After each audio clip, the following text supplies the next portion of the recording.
조선 중기 충청도 어느 깊은 산골마을 청송골에는 몰락한 양반 가문의 마지막 후예인 서진우라는 젊은 선비가 살고 있었다.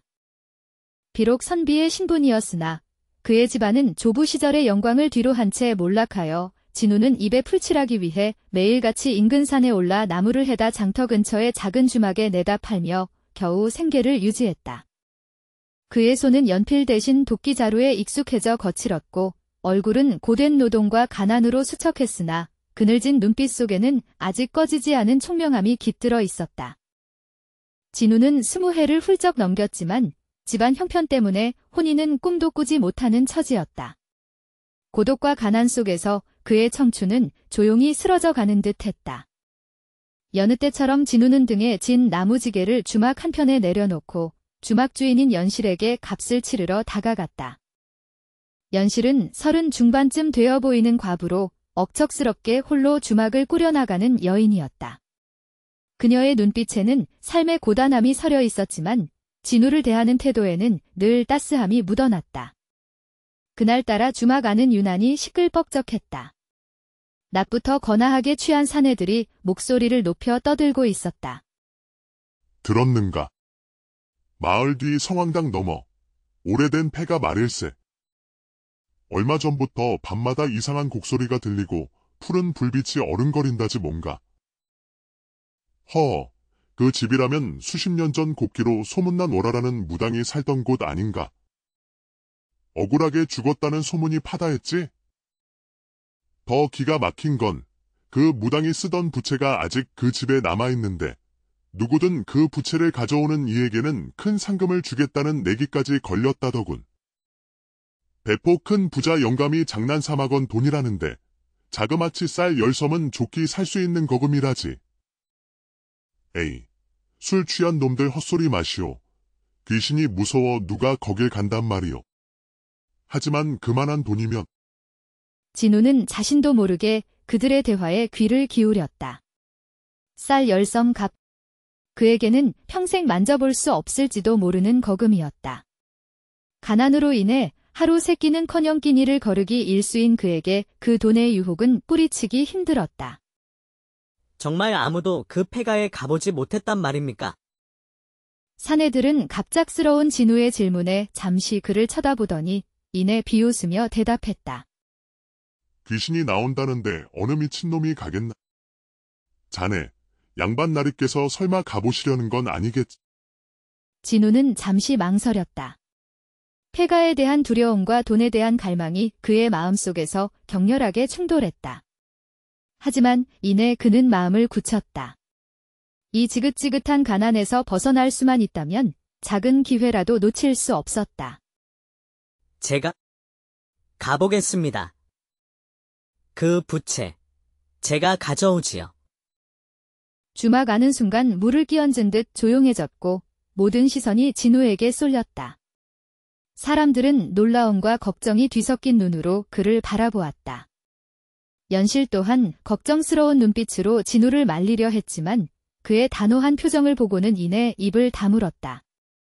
진우는 이미 결심을 굳힌 후였다. 그날 해질녘 진우는 떨리는 마음을 다잡고 마을 뒤편 월화라는 무당이 살았다는 폐가로 향했다. 인적이 끊긴 산길을 따라 오르자 저녁 어스름이 짙게 깔린 숲은 스산한 기운을 내뿜었다. 낯선 두려움이 엄습했지만 진우는 발걸음을 멈추지 않았다. 폐가에 가까워질수록 숲은 더욱 깊은 침묵에 잠겼고 차가운 밤바람이 그의 옷깃을 파고들었다. 드디어 폐가 앞에 도착한 진우는 숨을 죽였다. 집은 오랜 세월 비바람에 시달려 군데군데 허물어져 내리고 있었다. 깨진 기와 조각들이 마당에 널브러져 있었고 문짝은 비뚤어져 금방이라도 떨어질 듯 위태로웠다. 집 안에서는 음습하고 퀴퀴한 냄새가 흘러나왔다. 진우는 불안한 마음을 억누르며 품에서 작은 등잔을 꺼내 불을 붙였다. 희미한 불빛에 의지해 조심스럽게 집 안으로 들어섰다. 방 안은 온통 먼지투성이었고 버려진 불상과 빛바랜 부적 조각들, 낡고 부서진 가구들이 어지럽게 널려 있었다. 구석구석 거미줄이 쳐져 있었고 발밑에서는 바스락거리는 소리가 끊이지 않았다. 진우는 등잔을 높이 들어 올리며 부채를 찾기 시작했다. 시간이 흐를수록 등잔의 기름은 점점 줄어들었고 그의 마음속 두려움은 커져만 갔다. 그때 등잔불이 살짝 흔들렸다. 분명 바람 한 점 없는 실내였는데 진우는 순간 온몸에 털이 곤두서는 것을 느끼며 몸을 움츠렸다. 거긴 누구 계시오?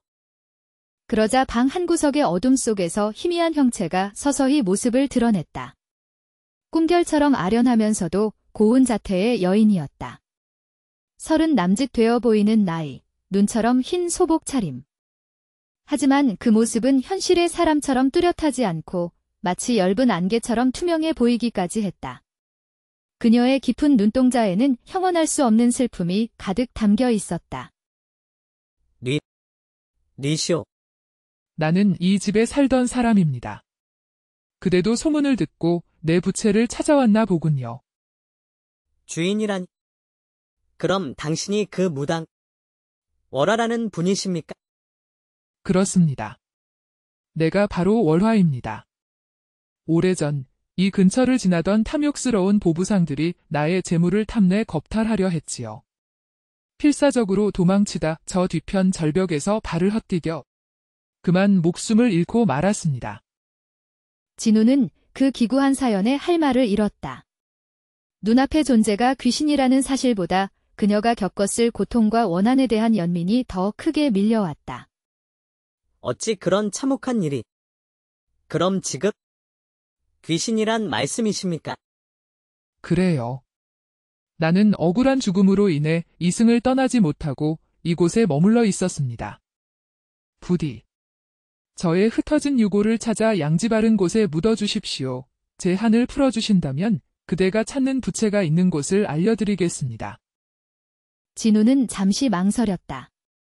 귀신의 부탁을 들어준다는 것이 두렵기도 했지만 그녀의 슬픈 눈빛과 간절한 목소리를 외면할 수 없었다. 그는 마침내 결심했다. 알겠습니다. 부인. 날이 밝는 대로 부인의 유골을 찾아 정성껏 모셔드리겠습니다. 월화는 희미하게 미소를 지으며 고개를 숙였다. 은혜는 잊지 않겠습니다. 그 말을 끝으로 그녀의 모습은 연기처럼 스르르 사라졌다. 진우는 그녀가 사라진 자리를 멍하니 바라보았다. 방 안에는 싸늘한 냉기만이 감돌았다. 꿈인지 생시인지 분간하기 어려웠지만 그녀의 이야기는 분명 진실처럼 느껴졌다. 다음 날 새벽, 진우는 동이 트자마자 다시 폐가 뒤편으로 향했다. 간밤의 일이 꿈인지 생시인지 아직도 혼란스러웠지만 혹시나 하는 마음과 월화에 대한 연민이 그를 이끌었다. 그녀가 말했던 절벽을 찾아 조심스럽게 아래를 살폈다. 수풀이 우거진 절벽 아래 그는 마침내 여기저기 흩어져 있는 하얀 뼈 조각들을 발견했다. 틀림없이 월화의 유골일 것이었다. 진우는 경건한 마음으로 유골을 하나하나 수습하여 깨끗한 천에 쌌다. 그리고 폐가 근처 햇볕이 잘 드는 양지 바른 곳에 작은 무덤을 만들고 유골을 정성껏 묻어주었다. 근처 시냇가에서 맑은 물을 떠와 조촐하게나마 제사도 지내주었다. 부디 원한 푸시고 편히 잠드소서. 모든 것을 마치고 돌아서려는 순간 폐가의 마당 한가운데에서 무언가 반짝이는 것이 진우의 눈에 들어왔다. 다가가 보니 그것은 곱게 접힌 부채였다. 상아색 비단 부채 위에는 섬세한 필치로 달 아래 피어난 매화가 그려져 있었다. 손잡이 끝에는 작은 푸른색 술이 달려 은은하게 빛나고 있었다. 월화의 약속이 지켜진 것이었다. 진우는 부채를 소중히 집어들었다. 다시 한번 무덤을 향해 합장하며 그녀의 명복을 빌었다. 그리고 부채를 품에 안고 조심스럽게 폐가를 나섰다. 집으로 돌아온 진우는 피곤함에 그대로 쓰러져 잠이 들었다. 주막에 가서 부채를 보여주고 약속된 상금을 받을 수도 있었지만 어쩐지 그러고 싶지 않았다. 월화의 한이 서린 이 부채를 돈과 맞바꾸는 것은 도리가 아니라고 생각했다.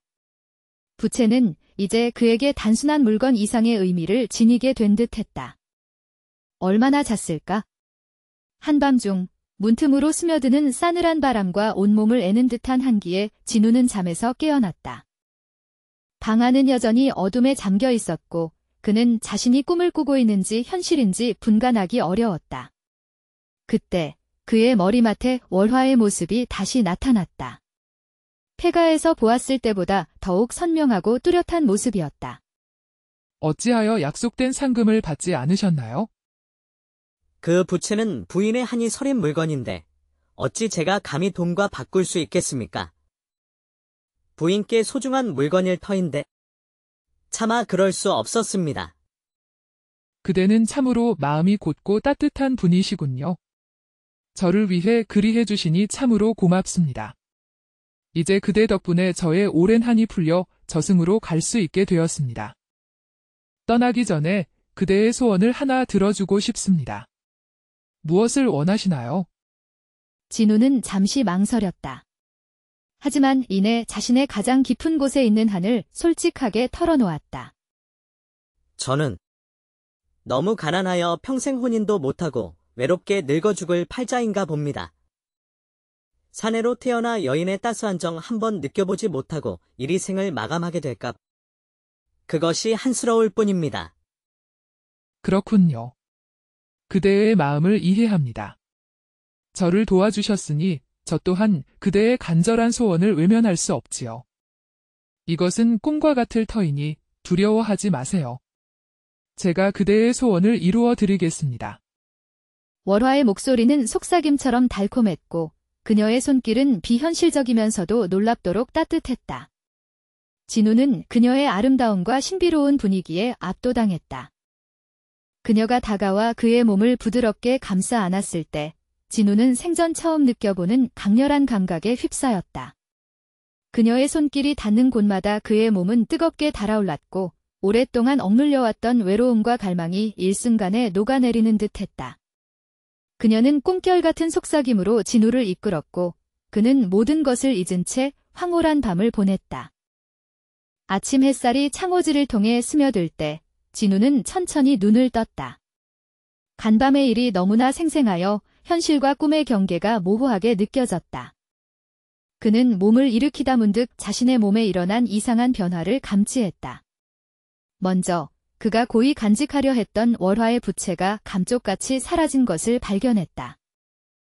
부채가 어디로 갔지? 그는 방 안을 샅샅이 뒤졌지만 부채는 흔적도 없었다. 그러나 더 놀라운 일은 그의 손에서 일어났다.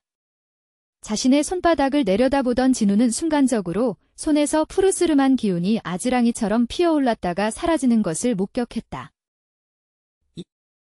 이게 뭐지?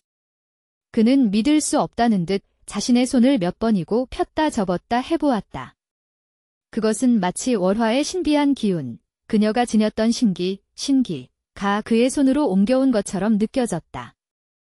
진우는 간밤의 일이 단순한 꿈이 아니라 그의 몸과 영혼에 실질적인 변화를 가져왔음을 직감했다. 어렴풋이 이 손으로 사람의 속마음이나 미래를 엿볼 수 있게 된 것은 아닐까 하는 생각이 들었다. 그날 오후, 진우는 여느 때처럼 나무를 팔기 위해 연실의 주막으로 향했다. 평소와 같은 길이었지만 그의 마음은 자신의 손에 깃든 새로운 능력에 대한 혼란과 호기심으로 가득 차 있었다. 그는 되도록 사람들과의 접촉을 피하려 조심했지만 주막 입구에서 안으로 들어서려다 급히 나오던 한 사내와 그만 어깨를 부딪히고 말았다. 아이쿠, 조심하시오. 진우가 급히 손을 뻗어 비틀거리는 사내의 팔을 붙잡았다. 바로 그 순간 진우의 머릿속으로 번개처럼 낯선 영상과 소리가 스쳐 지나갔다. 그것은 분명 방금 부딪힌 사내의 생각이었다. 영상 속에서 사내는 음흉한 눈빛으로 주막 안쪽을 훔쳐보고 있었고 그의 속마음은 오늘 밤 반드시 전현을 내 것으로 만들고 말겠다는 악독한 계획으로 가득 차 있었다. 그 속삭임은 너무나 생생하여 진우의 머릿속을 어지럽혔다. 이게 대체...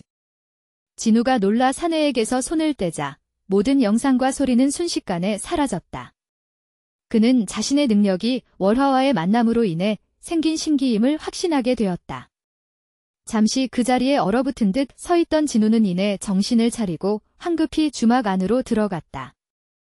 연실에게 나무 값을 받고 집으로 돌아온 진우는 가슴이 세차게 두근거렸다. 자신의 능력이 두려우면서도 동시에 그것이 지닌 엄청난 가능성을 깨달았다.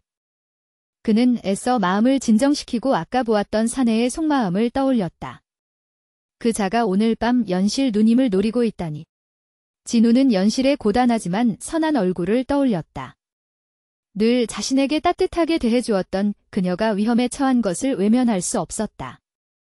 이 능력이 누군가를 구할 수 있다면 그것은 월화 부인이 내게 주신 선물이자 과제일 것이다. 그는 결심했다. 그날 밤 진우는 인적이 드문 시간을 틈타 조심스럽게 주막 근처로 향했다. 그는 주막 뒤편 어두운 골목에 몸을 숨기고 연실의 방 쪽을 예의주시했다. 시간이 얼마나 흘렀을까? 예상대로 복면으로 얼굴을 가린 사내가 살금살금 담장을 넘어 주막 안으로 들어서는 것이 보였다. 낮에 보았던 그 사내가 틀림없었다.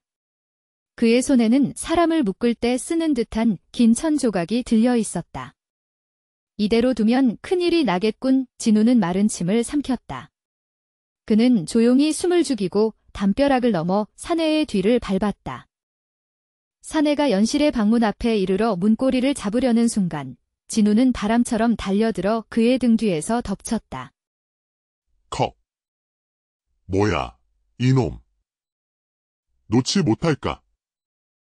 복면 쓴 사내가 놀라 버둥거렸지만 진우는 힘껏 그의 팔을 꺾어 제압했다.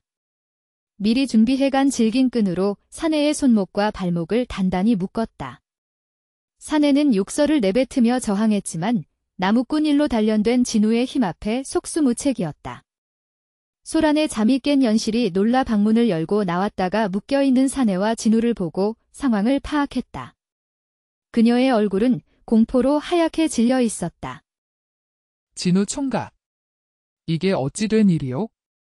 정말 고맙소. 자네가 아니었더라면. 괜찮으십니까, 누님? 제가 할 일을 했을 뿐입니다. 그동안 누님께 신세진 것이 얼만데요. 이 사건 이후 연실은 진우에게 깊은 신뢰와 함께 남다른 감정을 품게 되었다. 그녀는 이전보다 더욱 살갑게 진우를 대했고 종종 몰래 음식을 챙겨주며 고마움을 표현했다. 진우 역시 자신을 따뜻하게 대해주고 위험에서 구해준 연실에게 끌리는 마음을 숨기기 어려웠다. 외로운 두 사람은 자연스럽게 서로에게 마음을 열었고 조심스럽게 남녀의 정을 나누는 사이로 발전했다. 어느 달 밝은 밤, 연실은 주막 뒤편의 작은 골방으로 진우를 조용히 불렀다. 진우 총각. 아니, 진우야. 그날 이후로 계속 내 생각뿐이었단다. 저도 마찬가지입니다, 누님. 누님과 함께 있는 시간이 제게는 가장 큰 위안입니다. 그들은 서로의 눈을 바라보며 조용히 마음을 확인했다. 그 밤, 두 사람은 서로의 온기를 나누며 그동안의 외로움을 달랬다. 진우는 연실의 품 안에서 처음으로 진정한 평온과 행복을 느꼈고 연실 또한 젊고 강직한 진우에게서 삶의 새로운 희망을 발견했다. 그들의 비밀스러운 만남은 그 후로도 조심스럽게 이어졌다. 연실은 진우가 지닌 신비한 능력에 대해 어렴풋이 짐작하고 있었다. 자신을 해치려던 사내를 미리 알고 막아준 사건 이후 그 짐작은 확신으로 변했다. 하지만 그녀는 이 사실을 누구에게도 발설하지 않았다. 진우야, 너의 그 능력은 참으로 신비하고 대단하지만 세상에 알려지면 너에게 해가 될 수도 있단다. 우리 둘만의 비밀로 간직하는 것이 좋겠어. 진우도 고개를 끄덕였다. 월화의 신기가 나쁜 일에 이용되거나 헛된 소문을 낳는 것을 원치 않았다. 그러던 어느 날 주막의 단골로 드나들던 이 참판댁의 최씨 부인이 깊은 시름에 잠겨 연실을 찾아왔다. 최씨 부인은 명망 있는 가문의 안주인이었지만 남편인 이 참판이 요즘 들어 부쩍 자신을 멀리하고 밤늦게 들어오거나 외박하는 날이 잦아 속을 태우고 있었다. 연실아, 내가 정말 어찌해야 할지 모르겠구나. 서방님이 요새 통집에 마음을 두지 않으시니 바깥에서 무슨 일을 벌이시는 건지 혹여 다른 여인이라도 생긴 건지 애간장이 다 녹는구나. 연실은 최 씨 부인의 하소연을 들으며 진우의 능력을 떠올렸다. 하지만 진우와의 약속 때문에 선뜻 말을 꺼내기가 조심스러웠다. 한참을 망설이던 연실은 마침내 입을 열었다. 마님, 실은 제가 아는 젊은 선비 하나가 있는데 얼마 전 기이한 일을 겪은 후로 사람의 속마음을 읽는 신통한 능력을 얻게 되었다고 합니다. 혹 그 선비가 참판나리의 마음을 알아볼 수 있을지도 모르겠습니다. 정말이냐? 그 선비가 누구인지 알려줄 수 있겠느냐? 진우라는 총각인데 본래 양반가의 자제입니다. 마님께서 직접 찾아가 간곡히 부탁해 보시는 것이 좋을 듯합니다. 다만 이 일은 극비로 하셔야 합니다. 그 총각은 자신의 능력이 알려지는 것을 극도로 꺼립니다. 알겠다, 연실아. 내가 조용히 그 선비를 찾아가 보마. 정말 고맙다. 다음 날 최 씨 부인은 수소문 끝에 허름한 진우의 집을 찾아갔다. 마침 진우는 마당에서 땀 흘리며 나무를 패고 있었다. 제가 서진우라 하오만 부인께서는 어인일로 누추한 이곳까지 오셨는지. 주막의 연실이를 통해 선비님의 기이한 능력에 대해 들었습니다. 실례인 줄 알지만 염치불구하고 도움을 청하러 왔습니다. 부디 제 남편의 속마음을 알아봐 주실 수 있겠는지요? 진우는 그녀의 간절한 눈빛과 절박한 사연을 외면할 수 없었다. 비록 자신의 비밀을 지키고 싶었지만 연실이 소개해준 사람이기도 했고 딱한 처지에 놓인 부인을 돕고 싶은 마음이 들었다. 알겠습니다. 부인. 제가 참판 어른을 한번 만나 뵙도록 하겠습니다. 그날 저녁 최 씨 부인의 주선으로 진우는 이 참판의 사랑채에서 그를 독대하게 되었다. 최 씨 부인은 진우를 먼 친척 조카뻘 되는 사람으로 잠시 신세를 지러 온 김에 참판에게 인사드리러 왔다고 둘러댔다. 진우는 최대한 공손한 태도로 참판에게 인사를 올리고 자연스럽게 안부를 묻는 척하며 그의 손을 슬쩍 잡았다. 바로 그 순간 진우의 손에서 푸른 기운이 희미하게 스치며 이 참판의 복잡한 속마음과 최근 행적들이 파노라마처럼 그의 머릿속에 펼쳐졌다. 기룩. 소월이라는 기생에게 완전히 빠져있군. 가산을 탕진하면서까지 그녀에게 빠져 헤어나오지 못하고 있어 진우는 눈을 감고 참판이 소월이라는 아름다운 기생과 함께 미래를 즐기는 장면, 그녀의 교태에 넘어가 논밭 문서를 넘기는 장면 등을 똑똑히 보았다. 대감마님, 송구하오나. 홍 요즘 기로에 자주 출입하십니까? 자네? 지금 무슨 말을 하는 건가? 어디서 그런 무례한... 제가 보기에 대감께서는 소월이라는 기생에게 깊이 빠져 이용당하고 계신 듯합니다. 그녀에게 이미 많은 재산을 내어주신 것으로 보입니다. 처음 보는 젊은 선비에게 정곡을 찔리자 이 참판은 더 이상 변명할 말을 찾지 못했다. 그는 잠시 침묵하다가 고개를 떨구며 힘없이 말했다. 자네 말이 맞네? 내가 어리석었어. 하지만 소월이는 내게 진심이었네? 나를 진정으로 위하는 아이야. 자네가 뭘 안다고 함부로 말하는가? 참판은 자신의 치부를 들킨 것에 대한 수치심과 소월에 대한 미련 때문에 격하게 분노하며 자리를 박차고 나가버렸다. 진우는 최 씨 부인에게 상황을 설명하고 일의 전모를 파악하기 위해서는 기생 소월을 직접 만나야 할 것 같다고 말했다. 한편 집을 뛰쳐나온 이 참판은 곧장 소월이 있는 기루로 향했다. 며칠 후 진우는 평범한 손님으로 가장하여 소월이 있다는 시내의 가장 큰 기루를 찾아갔다. 그는 후한 돈을 내고 술상을 받은 뒤 시중드는 다른 기생에게 팁을 찔러주며 요즘 가장 이름 높다는 소월을 불러달라고 청했다. 잠시 후 화려한 비단 옷을 차려입은 소월이 아리따운 자태로 방 안에 들어섰다. 그녀는 소문대로 빼어난 미모와 매혹적인 분위기를 지니고 있었다. 소월이 가야금을 타며 분위기를 돋우자 진우는 일부러 술에 취한 척 비틀거리며 그녀에게 다가갔다. 그리고는 실수인 척 그녀의 가야금 쪽으로 몸을 기울이며 넘어지려 했고 놀란 소월이 급히 팔을 뻗어 진우를 부축했다. 바로 그 순간 진우의 손이 소월의 팔에 닿았다. 진우의 머릿속으로 소월의 과거와 현재, 그리고 은밀한 속셈이 폭풍처럼 밀려 들어왔다. 그녀는 참판의 재산을 더 많이 손에 넣기 위해 그를 완전히 집으로부터 떼어놓고 함께 멀리 도망갈 계략을 꾸미고 있었다. 참판이 좋아하는 술과 환락을 이용해 그의 정신을 혼미하게 만든 뒤 남은 재산을 모두 빼돌릴 계획이었다. 진우는 소월의 계략을 알게 되자 더 이상 연기할 필요를 느끼지 못했다. 그는 진심 어린 목소리로 그녀를 타일렀다. 소월 낭자. 당신이 진정 참판 어른을 위한다면 이런 식으로 그를 속이고 이용해서는 아니 돼요. 그의 집안이 무너지고 있다는 사실을 정녕 모른단 말이요. 당신 또한 이런 그릇된 방법이 아닌 다른 길을 찾아 행복해질 수 있을 것이요. 내가 뭘 어쨌다는 거요? 참판나리는 나 없이는 하루도 못 사시오. 나리께서는 내게 모든 것을 주셨고 나는 그분을 실망시킬 수 없소. 낭자는 그동안 충분히 자신의 힘으로 꿋꿋하게 살아왔소. 참판 어른 없이도 당신은 충분히 강하고 아름다운 사람이요. 부디 그를 파멸로 이끌지 말고 그에게 진정 필요한 것이 무엇인지 생각해 주시오. 그것이 낭자 자신을 위해서도 옳은 길일 것이요. 그날 이후 소월은 진우가 했던 말을 곱씹으며 깊은 고민에 빠졌다. 며칠 밤낮을 고민한 끝에 소월은 마침내 자신의 그릇된 계획을 포기하기로 결심했다.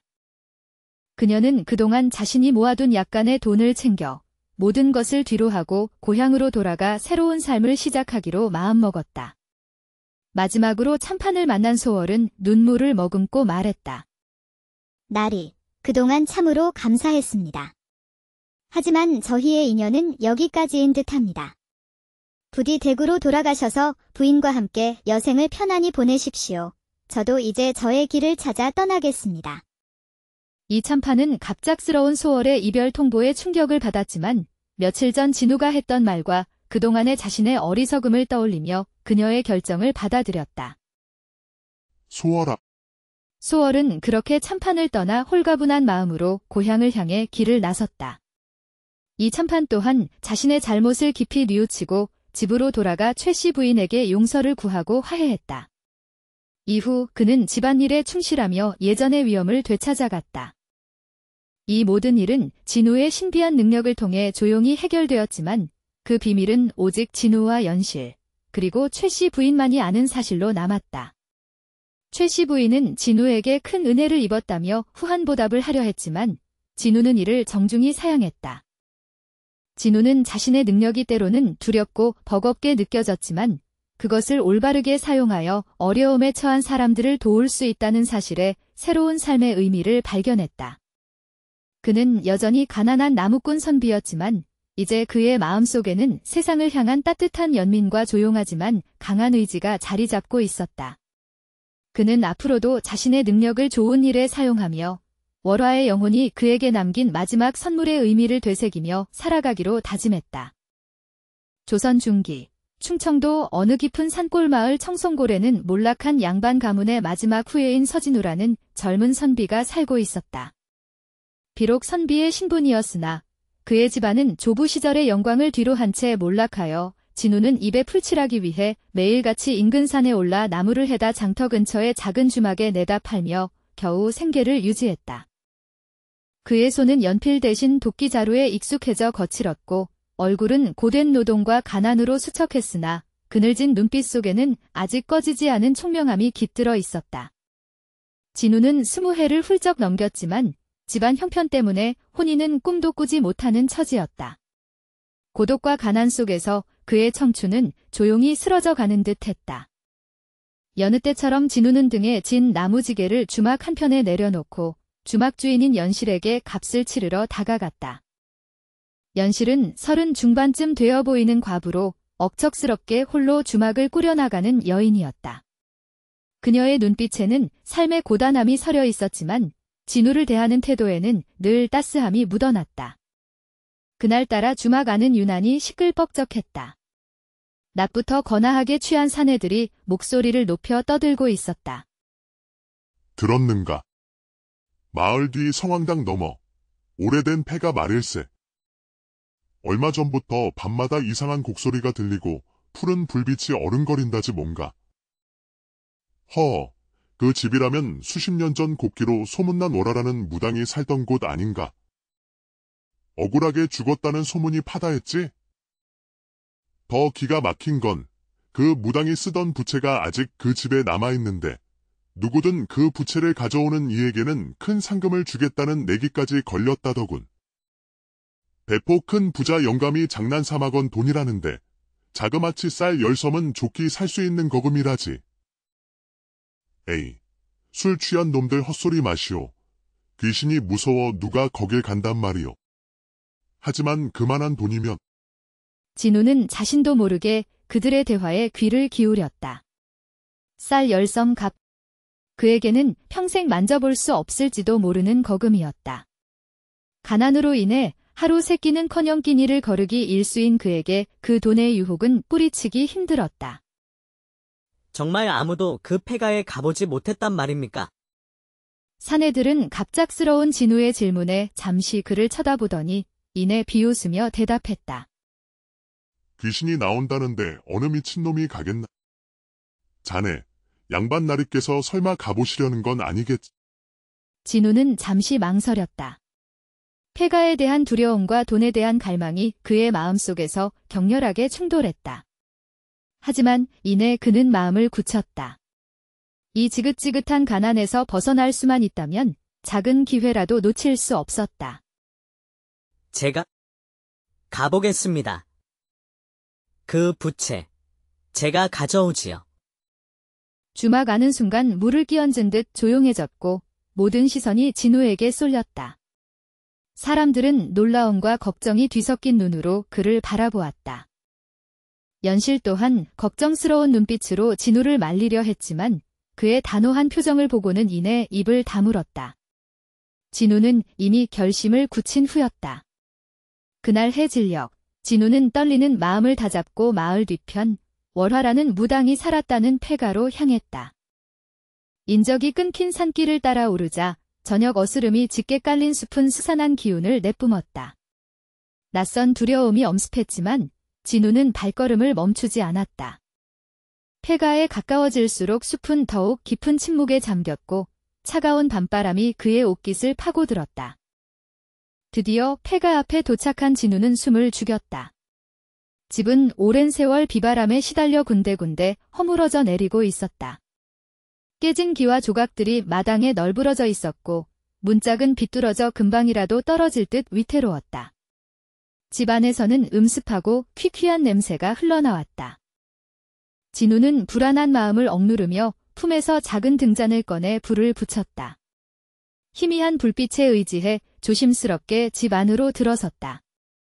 방 안은 온통 먼지투성이었고 버려진 불상과 빛바랜 부적 조각들, 낡고 부서진 가구들이 어지럽게 널려 있었다. 구석구석 거미줄이 쳐져 있었고 발밑에서는 바스락거리는 소리가 끊이지 않았다. 진우는 등잔을 높이 들어 올리며 부채를 찾기 시작했다.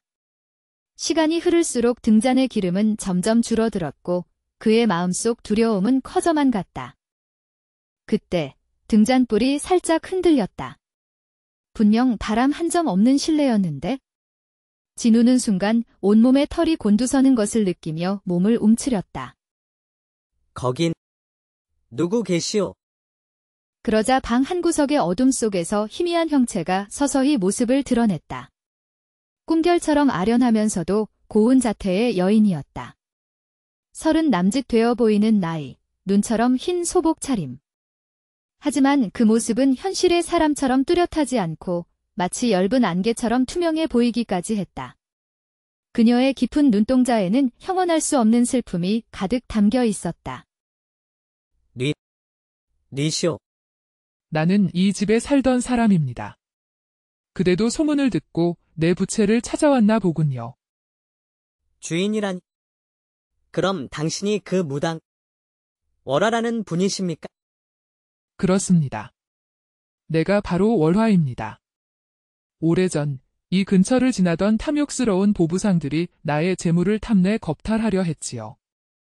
필사적으로 도망치다 저 뒤편 절벽에서 발을 헛디뎌 그만 목숨을 잃고 말았습니다. 진우는 그 기구한 사연에 할 말을 잃었다. 눈앞의 존재가 귀신이라는 사실보다 그녀가 겪었을 고통과 원한에 대한 연민이 더 크게 밀려왔다. 어찌 그런 참혹한 일이. 그럼 지금 귀신이란 말씀이십니까? 그래요.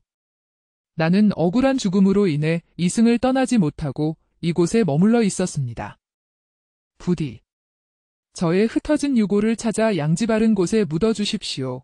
제 한을 풀어주신다면 그대가 찾는 부채가 있는 곳을 알려드리겠습니다. 진우는 잠시 망설였다.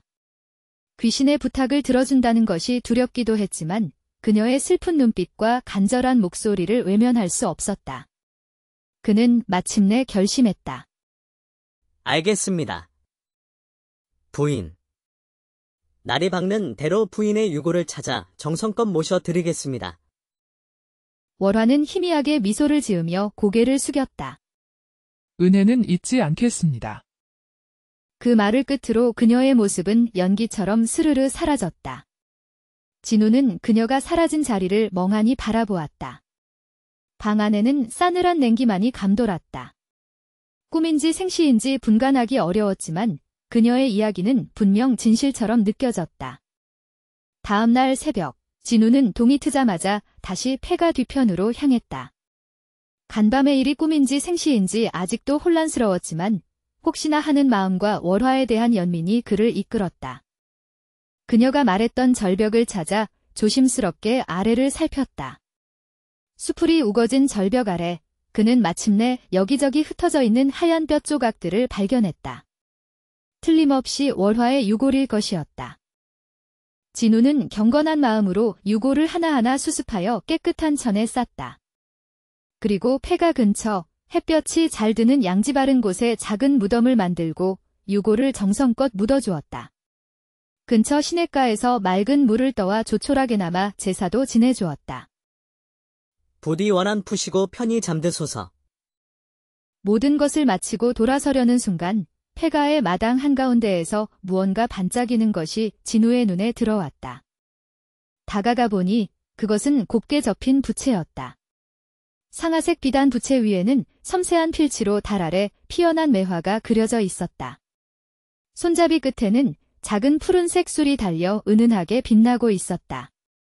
월화의 약속이 지켜진 것이었다. 진우는 부채를 소중히 집어들었다.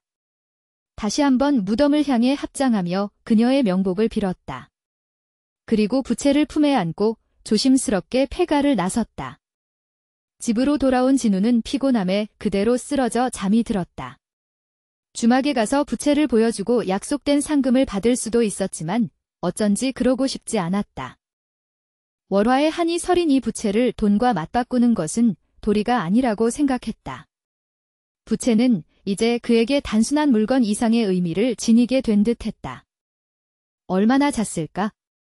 한밤중 문틈으로 스며드는 싸늘한 바람과 온몸을 애는 듯한 한기에 진우는 잠에서 깨어났다. 방 안은 여전히 어둠에 잠겨 있었고 그는 자신이 꿈을 꾸고 있는지 현실인지 분간하기 어려웠다. 그때 그의 머리맡에 월화의 모습이 다시 나타났다. 폐가에서 보았을 때보다 더욱 선명하고 뚜렷한 모습이었다. 어찌하여 약속된 상금을 받지 않으셨나요?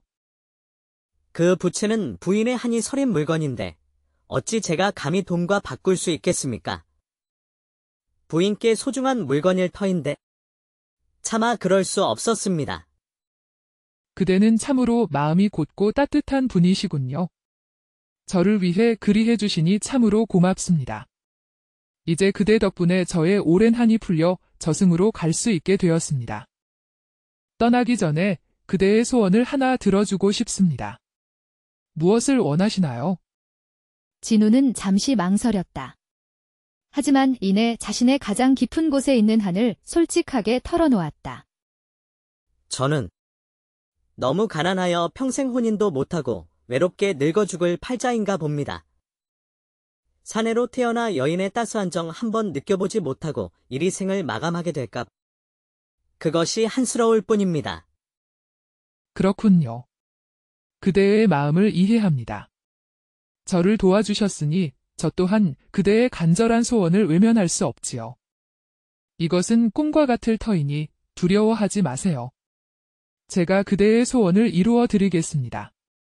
월화의 목소리는 속삭임처럼 달콤했고 그녀의 손길은 비현실적이면서도 놀랍도록 따뜻했다.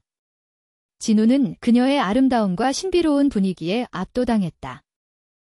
그녀가 다가와 그의 몸을 부드럽게 감싸 안았을 때 진우는 생전 처음 느껴보는 강렬한 감각에 휩싸였다. 그녀의 손길이 닿는 곳마다 그의 몸은 뜨겁게 달아올랐고 오랫동안 억눌려왔던 외로움과 갈망이 일순간에 녹아내리는 듯했다. 그녀는 꿈결 같은 속삭임으로 진우를 이끌었고 그는 모든 것을 잊은 채 황홀한 밤을 보냈다. 아침 햇살이 창호지를 통해 스며들 때 진우는 천천히 눈을 떴다. 간밤의 일이 너무나 생생하여 현실과 꿈의 경계가 모호하게 느껴졌다.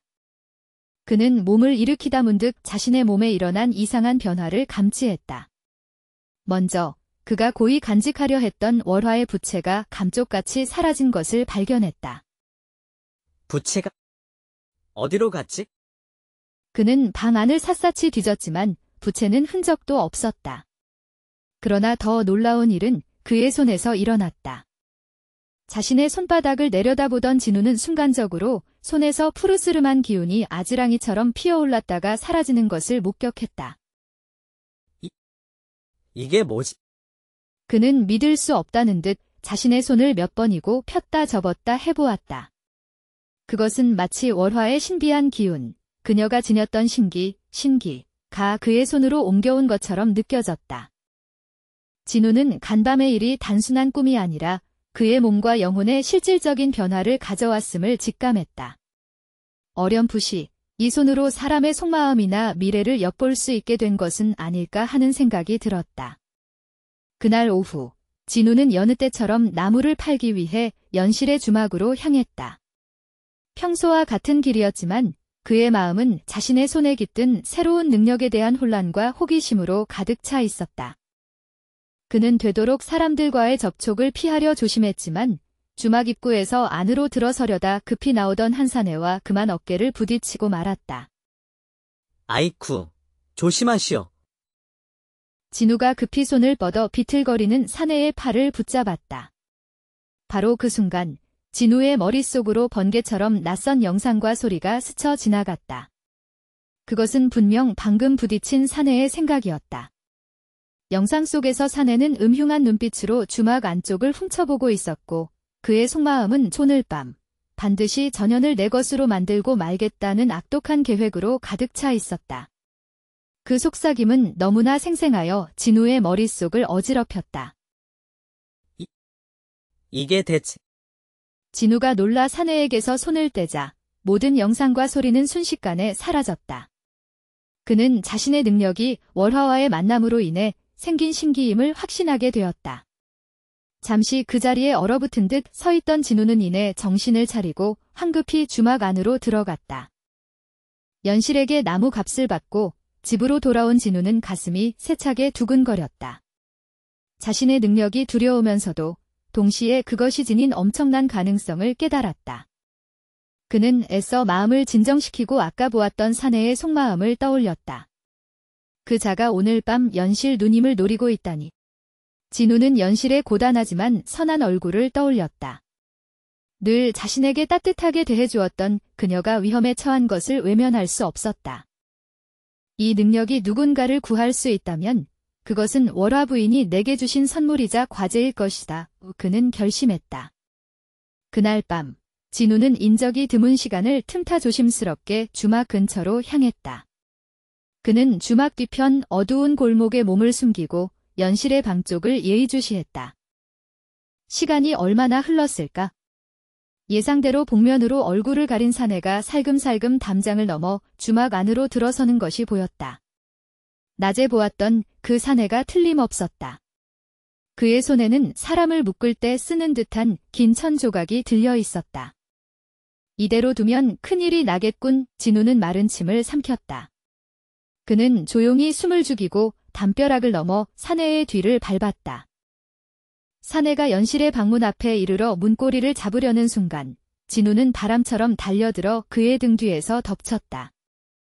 컥. 뭐야, 이놈. 놓지 못할까? 복면 쓴 사내가 놀라 버둥거렸지만 진우는 힘껏 그의 팔을 꺾어 제압했다. 미리 준비해간 질긴 끈으로 사내의 손목과 발목을 단단히 묶었다. 사내는 욕설을 내뱉으며 저항했지만 나무꾼 일로 단련된 진우의 힘 앞에 속수무책이었다. 소란에 잠이 깬 연실이 놀라 방문을 열고 나왔다가 묶여있는 사내와 진우를 보고 상황을 파악했다. 그녀의 얼굴은 공포로 하얗게 질려 있었다. 진우 총각. 이게 어찌 된 일이오? 정말 고맙소. 자네가 아니었더라면 괜찮으십니까, 노님? 제가 할 일을 했을 뿐입니다. 그동안 누님께 신세진 것이 얼만데요. 이 사건 이후 연실은 진우에게 깊은 신뢰와 함께 남다른 감정을 품게 되었다. 그녀는 이전보다 더욱 살갑게 진우를 대했고 종종 몰래 음식을 챙겨주며 고마움을 표현했다. 진우 역시 자신을 따뜻하게 대해주고 위험에서 구해준 연실에게 끌리는 마음을 숨기기 어려웠다. 외로운 두 사람은 자연스럽게 서로에게 마음을 열었고 조심스럽게 남녀의 정을 나누는 사이로 발전했다. 어느 달 밝은 밤, 연실은 주막 뒤편의 작은 골방으로 진우를 조용히 불렀다. 진우 총각. 아니, 진우야. 그날 이후로 계속 내 생각뿐이었단다. 저도 마찬가지입니다, 노님. 누님과 함께 있는 시간이 제게는 가장 큰 위안입니다. 그들은 서로의 눈을 바라보며 조용히 마음을 확인했다. 그 밤, 두 사람은 서로의 온기를 나누며 그동안의 외로움을 달랬다. 진우는 연실의 품 안에서 처음으로 진정한 평온과 행복을 느꼈고 연실 또한 젊고 강직한 진우에게서 삶의 새로운 희망을 발견했다. 그들의 비밀스러운 만남은 그 후로도 조심스럽게 이어졌다. 연실은 진우가 지닌 신비한 능력에 대해 어렴풋이 짐작하고 있었다. 자신을 해치려던 사내를 미리 알고 막아준 사건 이후 그 짐작은 확신으로 변했다. 하지만 그녀는 이 사실을 누구에게도 발설하지 않았다.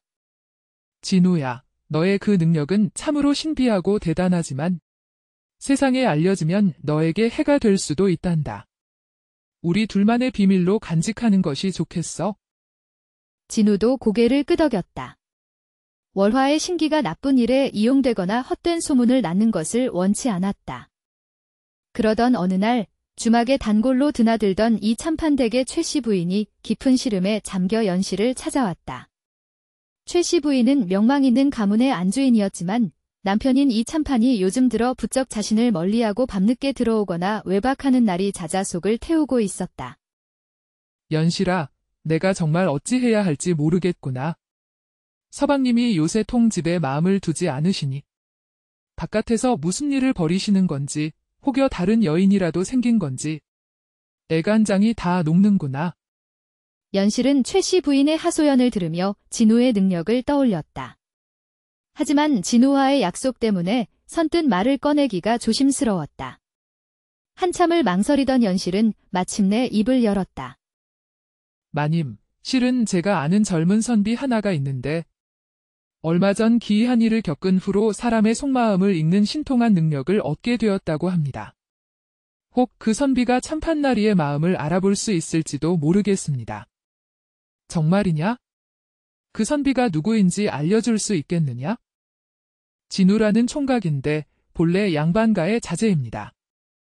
마님께서 직접 찾아가 간곡히 부탁해 보시는 것이 좋을 듯합니다. 다만 이 일은 극비로 하셔야 합니다. 그 총각은 자신의 능력이 알려지는 것을 극도로 꺼립니다. 알겠다, 연실아. 내가 조용히 그 선비를 찾아가 보마. 정말 고맙다. 다음 날 최씨 부인은 수소문 끝에 허름한 진우의 집을 찾아갔다. 마침 진우는 마당에서 땀 흘리며 나무를 패고 있었다. 제가 서진우라 하오만 부인께서는 어인일로 누추한 이곳까지 오셨는지. 주막의 연실이를 통해 선비님의 기이한 능력에 대해 들었습니다. 실례인 줄 알지만 염치불구하고 도움을 청하러 왔습니다. 부디 제 남편의 속마음을 알아봐 주실 수 있겠는지요? 진우는 그녀의 간절한 눈빛과 절박한 사연을 외면할 수 없었다. 비록 자신의 비밀을 지키고 싶었지만 연실이 소개해준 사람이기도 했고 딱한 처지에 놓인 부인을 돕고 싶은 마음이 들었다. 알겠습니다. 부인. 제가 참판 어른을 한번 만나 뵙도록 하겠습니다. 그날 저녁 최 씨 부인의 주선으로 진우는 이 참판의 사랑채에서 그를 독대하게 되었다. 최 씨 부인은 진우를 먼 친척 조카뻘 되는 사람으로 잠시 신세를 지러 온 김에 참판에게 인사드리러 왔다고 둘러댔다. 진우는 최대한 공손한 태도로 참판에게 인사를 올리고 자연스럽게 안부를 묻는 척하며 그의 손을 슬쩍 잡았다. 바로 그 순간 진우의 손에서 푸른 기운이 희미하게 스치며 이 참판의 복잡한 속마음과 최근 행적들이 파노라마처럼 그의 머릿속에 펼쳐졌다. 기룩. 소월이라는 기생에게 완전히 빠져 있군. 가산을 탕진하면서까지 그녀에게 빠져 헤어나오지 못하고 있어 진우는 눈을 감고 참판이 소월이라는 아름다운 기생과 함께 미래를 즐기는 장면, 그녀의 교태에 넘어가 논밭 문서를 넘기는 장면 등을 똑똑히 보았다. 대감마님, 송구하오나. 홍 요즘 기로에 자주 출입하십니까? 자네? 지금 무슨 말을 하는 건가? 어디서 그런 무례한... 제가 보기에 대감께서는 소월이라는 기생에게 깊이 빠져 이용당하고 계신 듯합니다. 그녀에게 이미 많은 재산을 내어주신 것으로 보입니다. 처음 보는 젊은 선비에게 정곡을 찔리자 이 참판은 더 이상 변명할 말을 찾지 못했다. 그는 잠시 침묵하다가 고개를 떨구며 힘없이 말했다. 자네 말이 맞네? 내가 어리석었어. 하지만 소월이는 내게 진심이었네? 나를 진정으로 위하는 아이야. 자네가 뭘 안다고 함부로 말하는가? 참판은 자신의 치부를 들킨 것에 대한 수치심과 소월에 대한 미련 때문에 격하게 분노하며 자리를 박차고 나가버렸다. 진우는 최 씨 부인에게 상황을 설명하고 일의 전모를 파악하기 위해서는 기생 소월을 직접 만나야 할 것 같다고 말했다. 한편 집을 뛰쳐나온 이 참판은 곧장 소월이 있는 기루로 향했다. 며칠 후 진우는 평범한 손님으로 가장하여 소월이 있다는 시내의 가장 큰 기루를 찾아갔다. 그는 후한 돈을 내고 술상을 받은 뒤 시중드는 다른 기생에게 팁을 찔러주며 요즘 가장 이름 높다는 소월을 불러달라고 청했다. 잠시 후 화려한 비단 옷을 차려입은 소월이 아리따운 자태로 방 안에 들어섰다. 그녀는 소문대로 빼어난 미모와 매혹적인 분위기를 지니고 있었다. 소월이 가야금을 타며 분위기를 돋우자 진우는 일부러 술에 취한 척 비틀거리며 그녀에게 다가갔다. 그리고는 실수인 척 그녀의 가야금 쪽으로 몸을 기울이며 넘어지려 했고 놀란 소월이 급히 팔을 뻗어 진우를 부축했다. 바로 그 순간 진우의 손이 소월의 팔에 닿았다. 진우의 머릿속으로 소월의 과거와 현재, 그리고 은밀한 속셈이 폭풍처럼 밀려 들어왔다. 그녀는 참판의 재산을 더 많이 손에 넣기 위해 그를 완전히 집으로부터 떼어놓고 함께 멀리 도망갈 계략을 꾸미고 있었다. 참판이 좋아하는 술과 환락을 이용해 그의 정신을 혼미하게 만든 뒤 남은 재산을 모두 빼돌릴 계획이었다. 진우는 소월의 계략을 알게 되자 더 이상 연기할 필요를 느끼지 못했다. 그는 진심 어린 목소리로 그녀를 타일렀다. 소월 낭자.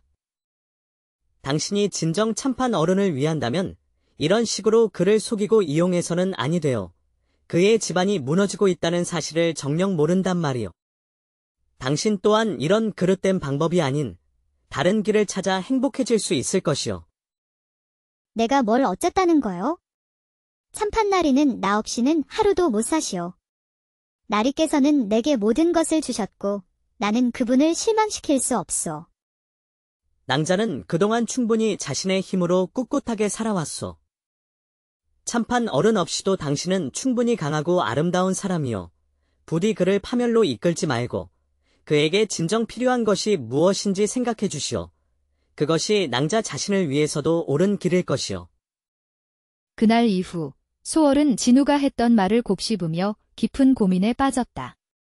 며칠 밤낮을 고민한 끝에 소월은 마침내 자신의 그릇된 계획을 포기하기로 결심했다.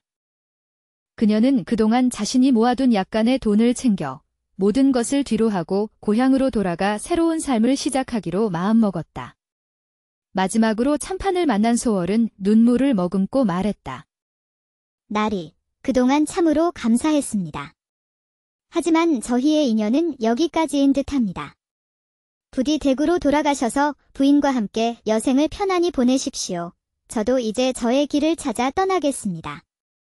이 참판은 갑작스러운 소월의 이별 통보에 충격을 받았지만 며칠 전 진우가 했던 말과 그동안의 자신의 어리석음을 떠올리며 그녀의 결정을 받아들였다. 소월아, 소월은 그렇게 참판을 떠나 홀가분한 마음으로 고향을 향해 길을 나섰다. 이 참판 또한 자신의 잘못을 깊이 뉘우치고 집으로 돌아가 최 씨 부인에게 용서를 구하고 화해했다. 이후 그는 집안일에 충실하며 예전의 위엄을 되찾아갔다. 이 모든 일은 진우의 신비한 능력을 통해 조용히 해결되었지만 그 비밀은 오직 진우와 연실, 그리고 최 씨 부인만이 아는 사실로 남았다. 최 씨 부인은 진우에게 큰 은혜를 입었다며 후한 보답을 하려 했지만 진우는 이를 정중히 사양했다. 진우는 자신의 능력이 때로는 두렵고 버겁게 느껴졌지만 그것을 올바르게 사용하여 어려움에 처한 사람들을 도울 수 있다는 사실에 새로운 삶의 의미를 발견했다. 그는 여전히 가난한 나무꾼 선비였지만 이제 그의 마음속에는 세상을 향한 따뜻한 연민과 조용하지만 강한 의지가 자리 잡고 있었다.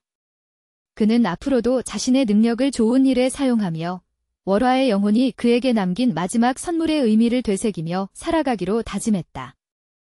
조선 중기, 충청도 어느 깊은 산골 마을 청송골에는 몰락한 양반 가문의 마지막 후예인 서진우라는 젊은 선비가 살고 있었다. 비록 선비의 신분이었으나 그의 집안은 조부 시절의 영광을 뒤로 한 채 몰락하여 진우는 입에 풀칠하기 위해 매일같이 인근 산에 올라 나무를 해다 장터 근처의 작은 주막에 내다 팔며 겨우 생계를 유지했다. 그의 손은 연필 대신 도끼자루에 익숙해져 거칠었고 얼굴은 고된 노동과 가난으로 수척했으나 그늘진 눈빛 속에는 아직 꺼지지 않은 총명함이 깃들어 있었다. 진우는 20해를 훌쩍 넘겼지만 집안 형편 때문에 혼인은 꿈도 꾸지 못하는 처지였다. 고독과 가난 속에서 그의 청춘은 조용히 쓰러져 가는 듯 했다. 여느 때처럼 진우는 등에 진 나무지게를 주막 한편에 내려놓고 주막 주인인 연실에게 값을 치르러 다가갔다.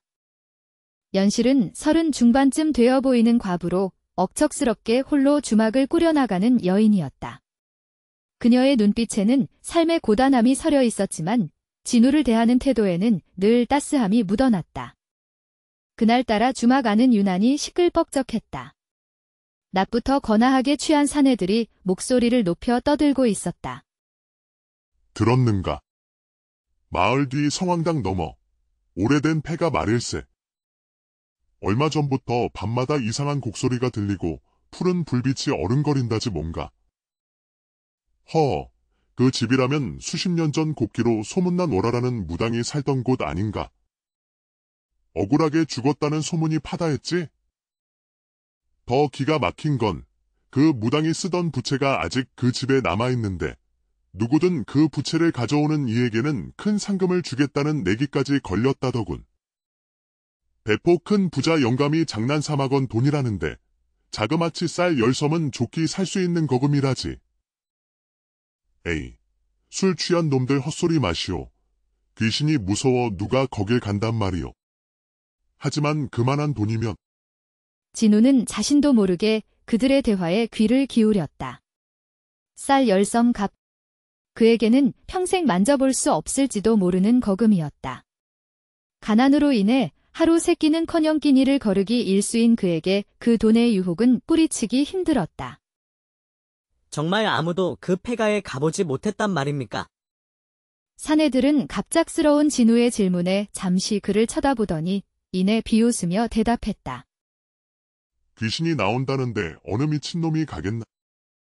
자네, 양반 나리께서 설마 가보시려는 건 아니겠지? 진우는 잠시 망설였다. 폐가에 대한 두려움과 돈에 대한 갈망이 그의 마음속에서 격렬하게 충돌했다. 하지만 이내 그는 마음을 굳혔다. 이 지긋지긋한 가난에서 벗어날 수만 있다면 작은 기회라도 놓칠 수 없었다. 제가 가보겠습니다. 그 부채, 제가 가져오지요. 주막 안은 순간 물을 끼얹은 듯 조용해졌고 모든 시선이 진우에게 쏠렸다. 사람들은 놀라움과 걱정이 뒤섞인 눈으로 그를 바라보았다. 연실 또한 걱정스러운 눈빛으로 진우를 말리려 했지만 그의 단호한 표정을 보고는 이내 입을 다물었다. 진우는 이미 결심을 굳힌 후였다.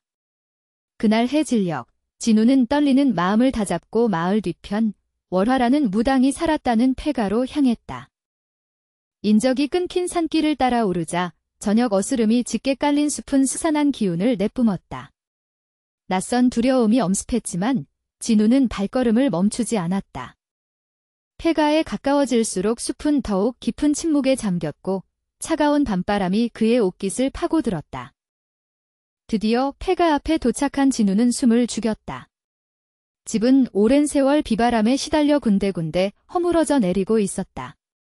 깨진 기와 조각들이 마당에 널브러져 있었고 문짝은 비뚤어져 금방이라도 떨어질 듯 위태로웠다. 집 안에서는 음습하고 퀴퀴한 냄새가 흘러나왔다. 진우는 불안한 마음을 억누르며 품에서 작은 등잔을 꺼내 불을 붙였다. 희미한 불빛에 의지해 조심스럽게 집 안으로 들어섰다. 방 안은 온통 먼지투성이었고 버려진 불상과 빛바랜 부적 조각들, 낡고 부서진 가구들이 어지럽게 널려 있었다. 구석구석 거미줄이 쳐져 있었고 발밑에서는 바스락거리는 소리가 끊이지 않았다. 진우는 등잔을 높이 들어 올리며 부채를 찾기 시작했다. 시간이 흐를수록 등잔의 기름은 점점 줄어들었고 그의 마음속 두려움은 커져만 갔다. 그때 등잔불이 살짝 흔들렸다. 분명 바람 한 점 없는 실내였는데 진우는 순간 온몸에 털이 곤두서는 것을 느끼며 몸을 움츠렸다. 거긴 누구 계시오? 그러자 방 한구석의 어둠 속에서 희미한 형체가 서서히 모습을 드러냈다. 꿈결처럼 아련하면서도 고운 자태의 여인이었다. 30 남짓 되어 보이는 나이, 눈처럼 흰 소복 차림. 하지만 그 모습은 현실의 사람처럼 뚜렷하지 않고 마치 엷은 안개처럼 투명해 보이기까지 했다. 그녀의 깊은 눈동자에는 형언할 수 없는 슬픔이 가득 담겨 있었다. 니시오. 나는 이 집에 살던 사람입니다. 그대도 소문을 듣고 내 부채를 찾아왔나 보군요. 주인이라니. 그럼 당신이 그 무당 월화라는 분이십니까? 그렇습니다. 내가 바로 월화입니다. 오래전 이 근처를 지나던 탐욕스러운 보부상들이 나의 재물을 탐내 겁탈하려 했지요. 필사적으로 도망치다 저 뒤편 절벽에서 발을 헛디뎌 그만 목숨을 잃고 말았습니다. 진우는 그 기구한 사연에 할 말을 잃었다. 눈앞의 존재가 귀신이라는 사실보다 그녀가 겪었을 고통과 원한에 대한 연민이 더 크게 밀려왔다. 어찌 그런 참혹한 일이. 그럼 지금 귀신이란 말씀이십니까? 그래요. 나는 억울한 죽음으로 인해 이승을 떠나지 못하고 이곳에 머물러 있었습니다. 부디 저의 흩어진 유골을 찾아 양지 바른 곳에 묻어주십시오. 제 한을 풀어주신다면 그대가 찾는 부채가 있는 곳을 알려드리겠습니다. 진우는 잠시 망설였다. 귀신의 부탁을 들어준다는 것이 두렵기도 했지만 그녀의 슬픈 눈빛과 간절한 목소리를 외면할 수 없었다. 그는 마침내 결심했다. 알겠습니다. 부인. 날이 밝는 대로 부인의 유골을 찾아 정성껏 모셔드리겠습니다. 월화는 희미하게 미소를 지으며 고개를 숙였다. 은혜는 잊지 않겠습니다. 그 말을 끝으로 그녀의 모습은 연기처럼 스르르 사라졌다. 진우는 그녀가 사라진 자리를 멍하니 바라보았다. 방 안에는 싸늘한 냉기만이 감돌았다. 꿈인지 생시인지 분간하기 어려웠지만 그녀의 이야기는 분명 진실처럼 느껴졌다. 다음 날 새벽, 진우는 동이 트자마자 다시 폐가 뒤편으로 향했다. 간밤의 일이 꿈인지 생시인지 아직도 혼란스러웠지만 혹시나 하는 마음과 월화에 대한 연민이 그를 이끌었다. 그녀가 말했던 절벽을 찾아 조심스럽게 아래를 살폈다. 수풀이 우거진 절벽 아래 그는 마침내 여기저기 흩어져 있는 하얀 뼈 조각들을 발견했다. 틀림없이 월화의 유골일 것이었다. 진우는 경건한 마음으로 유골을 하나하나 수습하여 깨끗한 천에 쌌다. 그리고 폐가 근처 햇볕이 잘 드는 양지 바른 곳에 작은 무덤을 만들고 유골을 정성껏 묻어주었다. 근처 시냇가에서 맑은 물을 떠와 조촐하게 남아 제사도 지내주었다. 부디 원한 푸시고 편히 잠드소서. 모든 것을 마치고 돌아서려는 순간 폐가의 마당 한가운데에서 무언가 반짝이는 것이 진우의 눈에 들어왔다. 다가가 보니 그것은 곱게 접힌 부채였다. 상아색 비단 부채 위에는 섬세한 필치로 달 아래 피어난 매화가 그려져 있었다. 손잡이 끝에는 작은 푸른색 술이 달려 은은하게 빛나고 있었다. 월화의 약속이 지켜진 것이었다. 진우는 부채를 소중히 집어들었다. 다시 한번 무덤을 향해 합장하며 그녀의 명복을 빌었다. 그리고 부채를 품에 안고 조심스럽게 폐가를 나섰다. 집으로 돌아온 진우는 피곤함에 그대로 쓰러져 잠이 들었다. 주막에 가서 부채를 보여주고 약속된 상금을 받을 수도 있었지만 어쩐지 그러고 싶지 않았다. 월화의 한이 서린 이 부채를 돈과 맞바꾸는 것은 도리가 아니라고 생각했다. 부채는 이제 그에게 단순한 물건 이상의 의미를 지니게 된 듯했다. 얼마나 잤을까? 한밤중 문틈으로 스며드는 싸늘한 바람과 온몸을 애는 듯한 한기에 진우는 잠에서 깨어났다. 방 안은 여전히 어둠에 잠겨 있었고 그는 자신이 꿈을 꾸고 있는지 현실인지 분간하기 어려웠다. 그때 그의 머리맡에 월화의 모습이 다시 나타났다. 폐가에서 보았을 때보다 더욱 선명하고 뚜렷한 모습이었다. 어찌하여 약속된 상금을 받지 않으셨나요? 그 부채는 부인의 한이 서린 물건인데 어찌 제가 감히 돈과 바꿀 수 있겠습니까? 부인께 소중한 물건일 터인데 차마 그럴 수 없었습니다. 그대는 참으로 마음이 곧고 따뜻한 분이시군요. 저를 위해 그리해 주시니 참으로 고맙습니다. 이제 그대 덕분에 저의 오랜 한이 풀려 저승으로 갈 수 있게 되었습니다. 떠나기 전에 그대의 소원을 하나 들어주고 싶습니다. 무엇을 원하시나요? 진우는 잠시 망설였다. 하지만 이내 자신의 가장 깊은 곳에 있는 한을 솔직하게 털어놓았다. 저는 너무 가난하여 평생 혼인도 못하고 외롭게 늙어 죽을 팔자인가 봅니다. 사내로 태어나 여인의 따스한 정 한번 느껴보지 못하고 이리 생을 마감하게 될까. 그것이 한스러울 뿐입니다. 그렇군요. 그대의 마음을 이해합니다. 저를 도와주셨으니 저 또한 그대의 간절한 소원을 외면할 수 없지요. 이것은 꿈과 같을 터이니 두려워하지 마세요. 제가 그대의 소원을 이루어 드리겠습니다. 월화의 목소리는 속삭임처럼 달콤했고 그녀의 손길은 비현실적이면서도 놀랍도록 따뜻했다. 진우는 그녀의 아름다움과 신비로운 분위기에 압도당했다. 그녀가 다가와 그의 몸을 부드럽게 감싸 안았을 때 진우는 생전 처음 느껴보는 강렬한 감각에 휩싸였다. 그녀의 손길이 닿는 곳마다 그의 몸은 뜨겁게 달아올랐고 오랫동안 억눌려왔던 외로움과 갈망이 일순간에 녹아내리는 듯했다. 그녀는 꿈결 같은 속삭임으로 진우를 이끌었고 그는 모든 것을 잊은 채 황홀한 밤을 보냈다. 아침 햇살이 창호지를 통해 스며들 때 진우는 천천히 눈을 떴다. 간밤의 일이 너무나 생생하여 현실과 꿈의 경계가 모호하게 느껴졌다.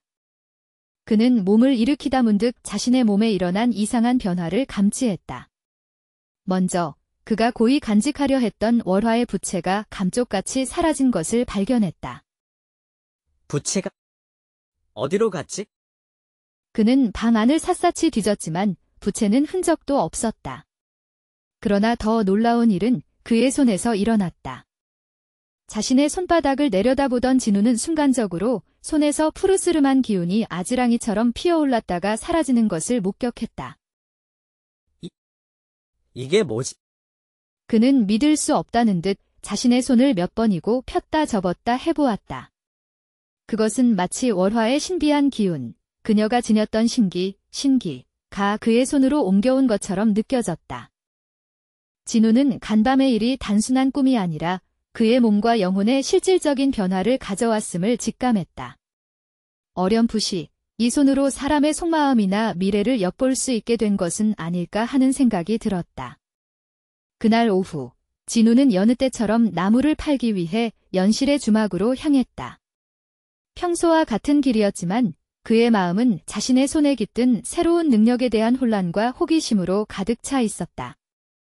그는 되도록 사람들과의 접촉을 피하려 조심했지만 주막 입구에서 안으로 들어서려다 급히 나오던 한 사내와 그만 어깨를 부딪히고 말았다. 아이쿠, 조심하시오. 진우가 급히 손을 뻗어 비틀거리는 사내의 팔을 붙잡았다. 바로 그 순간 진우의 머릿속으로 번개처럼 낯선 영상과 소리가 스쳐 지나갔다. 그것은 분명 방금 부딪힌 사내의 생각이었다. 영상 속에서 사내는 음흉한 눈빛으로 주막 안쪽을 훔쳐보고 있었고 그의 속마음은 오늘 밤 반드시 전현을 내 것으로 만들고 말겠다는 악독한 계획으로 가득 차 있었다. 그 속삭임은 너무나 생생하여 진우의 머릿속을 어지럽혔다. 이게 대체... 진우가 놀라 사내에게서 손을 떼자 모든 영상과 소리는 순식간에 사라졌다. 그는 자신의 능력이 월화와의 만남으로 인해 생긴 신기임을 확신하게 되었다. 잠시 그 자리에 얼어붙은 듯 서 있던 진우는 이내 정신을 차리고 황급히 주막 안으로 들어갔다.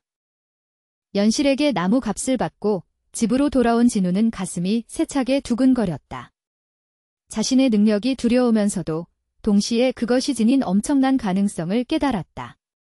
그는 애써 마음을 진정시키고 아까 보았던 사내의 속마음을 떠올렸다. 그 자가 오늘 밤 연실 누님을 노리고 있다니. 진우는 연실의 고단하지만 선한 얼굴을 떠올렸다. 늘 자신에게 따뜻하게 대해주었던 그녀가 위험에 처한 것을 외면할 수 없었다. 이 능력이 누군가를 구할 수 있다면 그것은 월화 부인이 내게 주신 선물이자 과제일 것이다. 그는 결심했다. 그날 밤 진우는 인적이 드문 시간을 틈타 조심스럽게 주막 근처로 향했다. 그는 주막 뒤편 어두운 골목에 몸을 숨기고 연실의 방 쪽을 예의주시했다. 시간이 얼마나 흘렀을까? 예상대로 복면으로 얼굴을 가린 사내가 살금살금 담장을 넘어 주막 안으로 들어서는 것이 보였다. 낮에 보았던 그 사내가 틀림없었다. 그의 손에는 사람을 묶을 때 쓰는 듯한 긴 천 조각이 들려 있었다. 이대로 두면 큰일이 나겠군. 진우는 마른 침을 삼켰다. 그는 조용히 숨을 죽이고 담벼락을 넘어 사내의 뒤를 밟았다. 사내가 연실의 방문 앞에 이르러 문고리를 잡으려는 순간 진우는 바람처럼 달려들어 그의 등 뒤에서 덮쳤다. 컥. 뭐야, 이놈. 놓지 못할까? 복면 쓴 사내가 놀라 버둥거렸지만 진우는 힘껏 그의 팔을 꺾어 제압했다.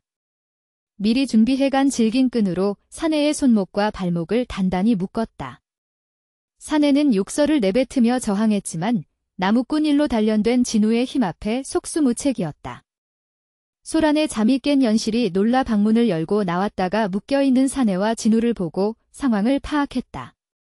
그녀의 얼굴은 공포로 하얗게 질려 있었다.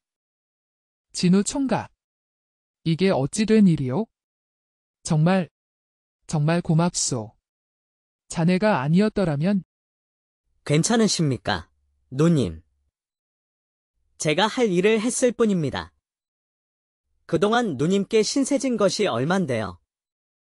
이 사건 이후 연실은 진우에게 깊은 신뢰와 함께 남다른 감정을 품게 되었다. 그녀는 이전보다 더욱 살갑게 진우를 대했고 종종 몰래 음식을 챙겨주며 고마움을 표현했다. 진우 역시 자신을 따뜻하게 대해주고 위험에서 구해준 연실에게 끌리는 마음을 숨기기 어려웠다. 외로운 두 사람은 자연스럽게 서로에게 마음을 열었고 조심스럽게 남녀의 정을 나누는 사이로 발전했다. 어느 달 밝은 밤, 연실은 주막 뒤편의 작은 골방으로 진우를 조용히 불렀다. 진우 총각. 아니, 진우야. 그날 이후로 계속 내 생각뿐이었단다. 저도 마찬가지입니다. 누님. 누님과 함께 있는 시간이 제게는 가장 큰 위안입니다. 그들은 서로의 눈을 바라보며 조용히 마음을 확인했다. 그 밤, 두 사람은 서로의 온기를 나누며 그동안의 외로움을 달랬다. 진우는 연실의 품 안에서 처음으로 진정한 평온과 행복을 느꼈고, 연실 또한 젊고 강직한 진우에게서 삶의 새로운 희망을 발견했다. 그들의 비밀스러운 만남은 그 후로도 조심스럽게 이어졌다. 연실은 진우가 지닌 신비한 능력에 대해 어렴풋이 짐작하고 있었다. 자신을 해치려던 사내를 미리 알고 막아준 사건 이후 그 짐작은 확신으로 변했다. 하지만 그녀는 이 사실을 누구에게도 발설하지 않았다. 진우야, 너의 그 능력은 참으로 신비하고 대단하지만 세상에 알려지면 너에게 해가 될 수도 있단다. 우리 둘만의 비밀로 간직하는 것이 좋겠어? 진우도 고개를 끄덕였다. 월화의 신기가 나쁜 일에 이용되거나 헛된 소문을 낳는 것을 원치 않았다. 그러던 어느 날 주막에 단골로 드나들던 이 참판댁의 최씨 부인이 깊은 시름에 잠겨 연실을 찾아왔다. 최씨 부인은 명망 있는 가문의 안주인이었지만 남편인 이 참판이 요즘 들어 부쩍 자신을 멀리하고 밤늦게 들어오거나 외박하는 날이 잦아 속을 태우고 있었다. 연실아, 내가 정말 어찌해야 할지 모르겠구나. 서방님이 요새 통집에 마음을 두지 않으시니 바깥에서 무슨 일을 벌이시는 건지 혹여 다른 여인이라도 생긴 건지 애간장이 다 녹는구나. 연실은 최씨 부인의 하소연을 들으며 진우의 능력을 떠올렸다. 하지만 진우와의 약속 때문에 선뜻 말을 꺼내기가 조심스러웠다. 한참을 망설이던 연실은 마침내 입을 열었다. 마님, 실은 제가 아는 젊은 선비 하나가 있는데 얼마 전 기이한 일을 겪은 후로 사람의 속마음을 읽는 신통한 능력을 얻게 되었다고 합니다. 혹 그 선비가 참판나리의 마음을 알아볼 수 있을지도 모르겠습니다.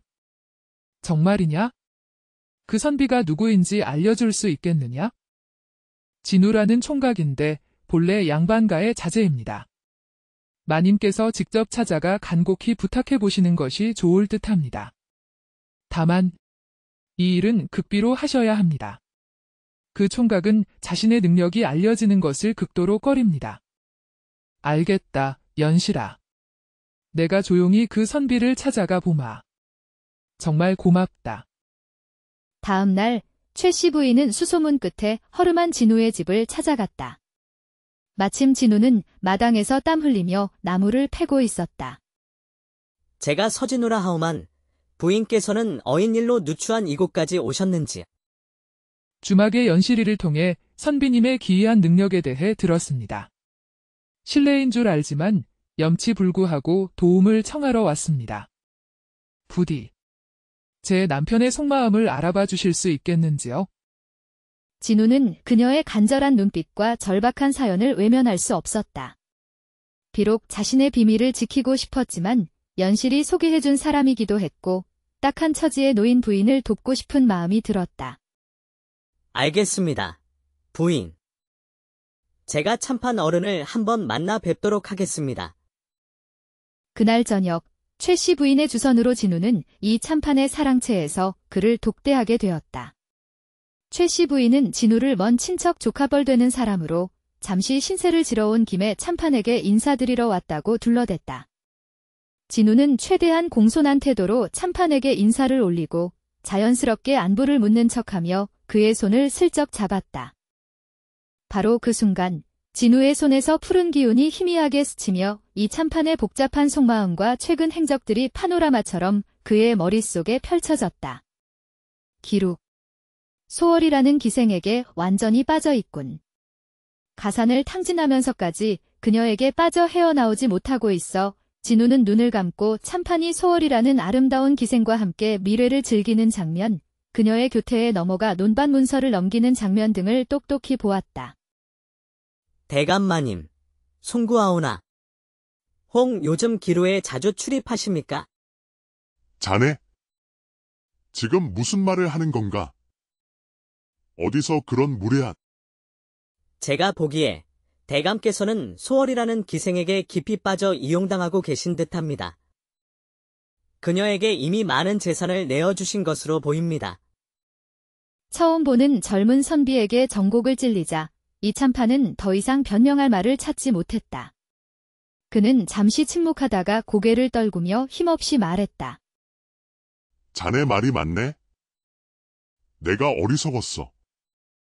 하지만 소월이는 내게 진심이었네? 나를 진정으로 위하는 아이야. 자네가 뭘 안다고 함부로 말하는가? 참판은 자신의 치부를 들킨 것에 대한 수치심과 소월에 대한 미련 때문에 격하게 분노하며 자리를 박차고 나가버렸다. 진우는 최 씨 부인에게 상황을 설명하고 일의 전모를 파악하기 위해서는 기생 소월을 직접 만나야 할 것 같다고 말했다. 한편 집을 뛰쳐나온 이참판은 곧장 소월이 있는 기루로 향했다. 며칠 후 진우는 평범한 손님으로 가장하여 소월이 있다는 시내의 가장 큰 기루를 찾아갔다. 그는 후한 돈을 내고 술상을 받은 뒤 시중드는 다른 기생에게 팁을 찔러주며 요즘 가장 이름 높다는 소월을 불러달라고 청했다. 잠시 후 화려한 비단 옷을 차려입은 소월이 아리따운 자태로 방 안에 들어섰다. 그녀는 소문대로 빼어난 미모와 매혹적인 분위기를 지니고 있었다. 소월이 가야금을 타며 분위기를 돋우자 진우는 일부러 술에 취한 척 비틀거리며 그녀에게 다가갔다. 그리고는 실수인 척 그녀의 가야금 쪽으로 몸을 기울이며 넘어지려 했고 놀란 소월이 급히 팔을 뻗어 진우를 부축했다. 바로 그 순간 진우의 손이 소월의 팔에 닿았다. 진우의 머릿속으로 소월의 과거와 현재, 그리고 은밀한 속셈이 폭풍처럼 밀려 들어왔다. 그녀는 참판의 재산을 더 많이 손에 넣기 위해 그를 완전히 집으로부터 떼어놓고 함께 멀리 도망갈 계략을 꾸미고 있었다. 참판이 좋아하는 술과 환락을 이용해 그의 정신을 혼미하게 만든 뒤 남은 재산을 모두 빼돌릴 계획이었다. 진우는 소월의 계략을 알게 되자 더 이상 연기할 필요를 느끼지 못했다. 그는 진심 어린 목소리로 그녀를 타일렀다. 소월 낭자. 당신이 진정 참판 어른을 위한다면 이런 식으로 그를 속이고 이용해서는 아니 돼요. 그의 집안이 무너지고 있다는 사실을 정녕 모른단 말이요. 당신 또한 이런 그릇된 방법이 아닌 다른 길을 찾아 행복해질 수 있을 것이요. 내가 뭘 어쨌다는 거요? 참판나리는 나 없이는 하루도 못 사시오. 나리께서는 내게 모든 것을 주셨고 나는 그분을 실망시킬 수 없소. 낭자는 그동안 충분히 자신의 힘으로 꿋꿋하게 살아왔소. 참판 어른 없이도 당신은 충분히 강하고 아름다운 사람이요. 부디 그를 파멸로 이끌지 말고 그에게 진정 필요한 것이 무엇인지 생각해 주시오. 그것이 낭자 자신을 위해서도 옳은 길일 것이요. 그날 이후 소월은 진우가 했던 말을 곱씹으며 깊은 고민에 빠졌다. 며칠 밤낮을 고민한 끝에 소월은 마침내 자신의 그릇된 계획을 포기하기로 결심했다. 그녀는 그동안 자신이 모아둔 약간의 돈을 챙겨 모든 것을 뒤로하고 고향으로 돌아가 새로운 삶을 시작하기로 마음먹었다. 마지막으로 참판을 만난 소월은 눈물을 머금고 말했다. 나리, 그동안 참으로 감사했습니다. 하지만 저희의 인연은 여기까지인 듯합니다. 부디 대구로 돌아가셔서 부인과 함께 여생을 편안히 보내십시오. 저도 이제 저의 길을 찾아 떠나겠습니다. 이참판은 갑작스러운 소월의 이별 통보에 충격을 받았지만 며칠 전 진우가 했던 말과 그동안의 자신의 어리석음을 떠올리며 그녀의 결정을 받아들였다. 소월아, 소월은 그렇게 참판을 떠나 홀가분한 마음으로 고향을 향해 길을 나섰다. 이참판 또한 자신의 잘못을 깊이 뉘우치고 집으로 돌아가 최 씨 부인에게 용서를 구하고 화해했다. 이후 그는 집안일에 충실하며 예전의 위엄을 되찾아갔다. 이 모든 일은 진우의 신비한 능력을 통해 조용히 해결되었지만 그 비밀은 오직 진우와 연실, 그리고 최 씨 부인만이 아는 사실로 남았다. 최 씨 부인은 진우에게 큰 은혜를 입었다며 후한 보답을 하려 했지만 진우는 이를 정중히 사양했다. 진우는 자신의 능력이 때로는 두렵고 버겁게 느껴졌지만 그것을 올바르게 사용하여 어려움에 처한 사람들을 도울 수 있다는 사실에 새로운 삶의 의미를 발견했다. 그는 여전히 가난한 나무꾼 선비였지만 이제 그의 마음속에는 세상을 향한 따뜻한 연민과 조용하지만 강한 의지가 자리 잡고 있었다. 그는 앞으로도 자신의 능력을 좋은 일에 사용하며 월화의 영혼이 그에게 남긴 마지막 선물의 의미를 되새기며 살아가기로 다짐했다. 조선 중기 충청도 어느 깊은 산골 마을 청송골에는 몰락한 양반 가문의 마지막 후예인 서진우라는 젊은 선비가 살고 있었다. 비록 선비의 신분이었으나 그의 집안은 조부 시절의 영광을 뒤로 한 채 몰락하여 진우는 입에 풀칠하기 위해 매일같이 인근 산에 올라 나무를 해다 장터 근처의 작은 주막에 내다 팔며 겨우 생계를 유지했다. 그의 손은 연필 대신 도끼 자루에 익숙해져 거칠었고 얼굴은 고된 노동과 가난으로 수척했으나 그늘진 눈빛 속에는 아직 꺼지지 않은 총명함이 깃들어 있었다.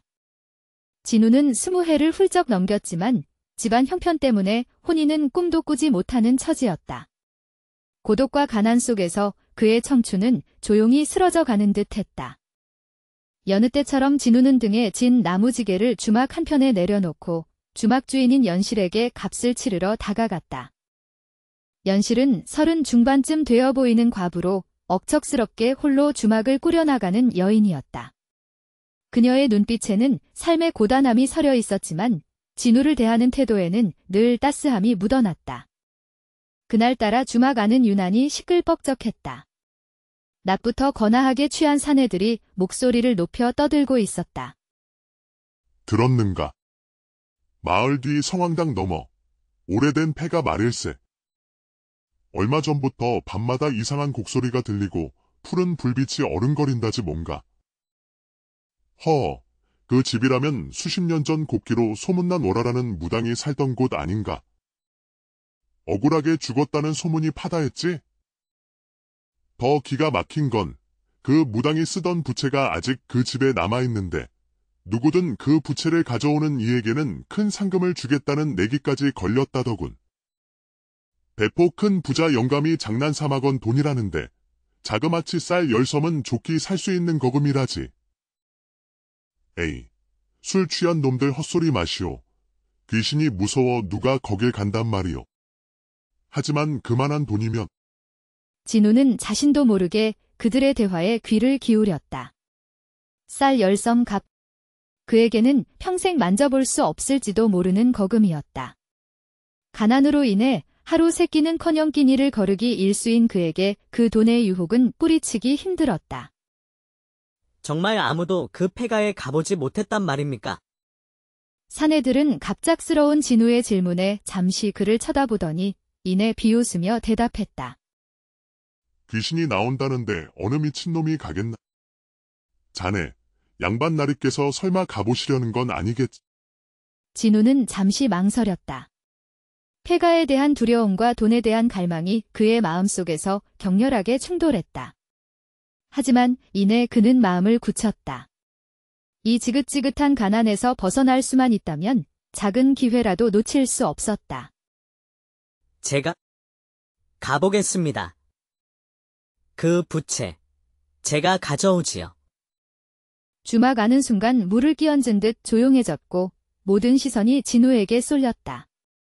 사람들은 놀라움과 걱정이 뒤섞인 눈으로 그를 바라보았다. 연실 또한 걱정스러운 눈빛으로 진우를 말리려 했지만 그의 단호한 표정을 보고는 이내 입을 다물었다. 진우는 이미 결심을 굳힌 후였다. 그날 해질녘 진우는 떨리는 마음을 다잡고 마을 뒤편 월화라는 무당이 살았다는 폐가로 향했다. 인적이 끊긴 산길을 따라 오르자 저녁 어스름이 짙게 깔린 숲은 스산한 기운을 내뿜었다. 낯선 두려움이 엄습했지만 진우는 발걸음을 멈추지 않았다. 폐가에 가까워질수록 숲은 더욱 깊은 침묵에 잠겼고 차가운 밤바람이 그의 옷깃을 파고들었다. 드디어 폐가 앞에 도착한 진우는 숨을 죽였다. 집은 오랜 세월 비바람에 시달려 군데군데 허물어져 내리고 있었다. 깨진 기와 조각들이 마당에 널브러져 있었고 문짝은 비뚤어져 금방이라도 떨어질 듯 위태로웠다. 집 안에서는 음습하고 퀴퀴한 냄새가 흘러나왔다. 진우는 불안한 마음을 억누르며 품에서 작은 등잔을 꺼내 불을 붙였다. 희미한 불빛에 의지해 조심스럽게 집 안으로 들어섰다. 방 안은 온통 먼지투성이었고 버려진 불상과 빛바랜 부적 조각들, 낡고 부서진 가구들이 어지럽게 널려 있었다. 구석구석 거미줄이 쳐져 있었고 발밑에서는 바스락거리는 소리가 끊이지 않았다. 진우는 등잔을 높이 들어 올리며 부채를 찾기 시작했다. 시간이 흐를수록 등잔의 기름은 점점 줄어들었고 그의 마음속 두려움은 커져만 갔다. 그때 등잔불이 살짝 흔들렸다. 분명 바람 한 점 없는 실내였는데 진우는 순간 온몸에 털이 곤두서는 것을 느끼며 몸을 움츠렸다. 거긴 누구 계시오? 그러자 방 한구석의 어둠 속에서 희미한 형체가 서서히 모습을 드러냈다. 꿈결처럼 아련하면서도 고운 자태의 여인이었다. 30 남짓 되어 보이는 나이, 눈처럼 흰 소복 차림. 하지만 그 모습은 현실의 사람처럼 뚜렷하지 않고 마치 엷은 안개처럼 투명해 보이기까지 했다. 그녀의 깊은 눈동자에는 형언할 수 없는 슬픔이 가득 담겨 있었다. 니시오. 나는 이 집에 살던 사람입니다. 그대도 소문을 듣고 내 부채를 찾아왔나 보군요. 주인이란. 그럼 당신이 그 무당 월화라는 분이십니까? 그렇습니다. 내가 바로 월화입니다. 오래전 이 근처를 지나던 탐욕스러운 보부상들이 나의 재물을 탐내 겁탈하려 했지요. 필사적으로 도망치다 저 뒤편 절벽에서 발을 헛디뎌 그만 목숨을 잃고 말았습니다. 진우는 그 기구한 사연에 할 말을 잃었다. 눈앞의 존재가 귀신이라는 사실보다 그녀가 겪었을 고통과 원한에 대한 연민이 더 크게 밀려왔다. 어찌 그런 참혹한 일이. 그럼 지금 귀신이란 말씀이십니까? 그래요. 나는 억울한 죽음으로 인해 이승을 떠나지 못하고 이곳에 머물러 있었습니다. 부디 저의 흩어진 유골을 찾아 양지 바른 곳에 묻어주십시오. 제 한을 풀어주신다면 그대가 찾는 부채가 있는 곳을 알려드리겠습니다. 진우는 잠시 망설였다. 귀신의 부탁을 들어준다는 것이 두렵기도 했지만 그녀의 슬픈 눈빛과 간절한 목소리를 외면할 수 없었다. 그는 마침내 결심했다.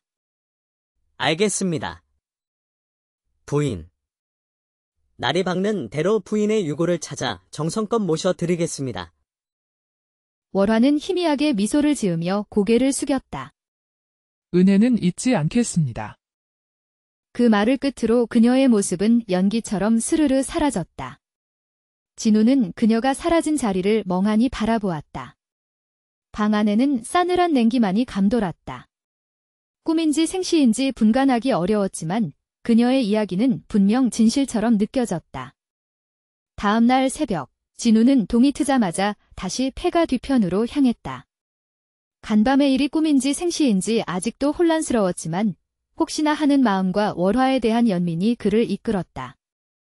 그녀가 말했던 절벽을 찾아 조심스럽게 아래를 살폈다. 수풀이 우거진 절벽 아래 그는 마침내 여기저기 흩어져 있는 하얀 뼈 조각들을 발견했다. 틀림없이 월화의 유골일 것이었다. 진우는 경건한 마음으로 유골을 하나하나 수습하여 깨끗한 천에 쌌다.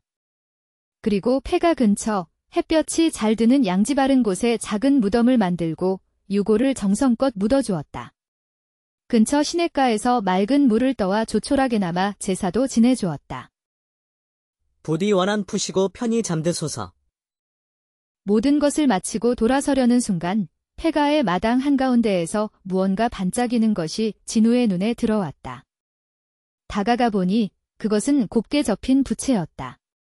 상아색 비단 부채 위에는 섬세한 필치로 달 아래 피어난 매화가 그려져 있었다. 손잡이 끝에는 작은 푸른색 술이 달려 은은하게 빛나고 있었다. 월화의 약속이 지켜진 것이었다. 진우는 부채를 소중히 집어들었다. 다시 한번 무덤을 향해 합장하며 그녀의 명복을 빌었다. 그리고 부채를 품에 안고 조심스럽게 폐가를 나섰다. 집으로 돌아온 진우는 피곤함에 그대로 쓰러져 잠이 들었다. 주막에 가서 부채를 보여주고 약속된 상금을 받을 수도 있었지만 어쩐지 그러고 싶지 않았다. 월화의 한이 서린 이 부채를 돈과 맞바꾸는 것은 도리가 아니라고 생각했다. 부채는 이제 그에게 단순한 물건 이상의 의미를 지니게 된 듯했다. 얼마나 잤을까? 한밤중 문틈으로 스며드는 싸늘한 바람과 온몸을 애는 듯한 한기에 진우는 잠에서 깨어났다. 방 안은 여전히 어둠에 잠겨 있었고 그는 자신이 꿈을 꾸고 있는지 현실인지 분간하기 어려웠다. 그때 그의 머리맡에 월화의 모습이 다시 나타났다. 폐가에서 보았을 때보다 더욱 선명하고 뚜렷한 모습이었다. 어찌하여 약속된 상금을 받지 않으셨나요? 그 부채는 부인의 한이 서린 물건인데 어찌 제가 감히 돈과 바꿀 수 있겠습니까? 부인께 소중한 물건일 터인데 차마 그럴 수 없었습니다. 그대는 참으로 마음이 곧고 따뜻한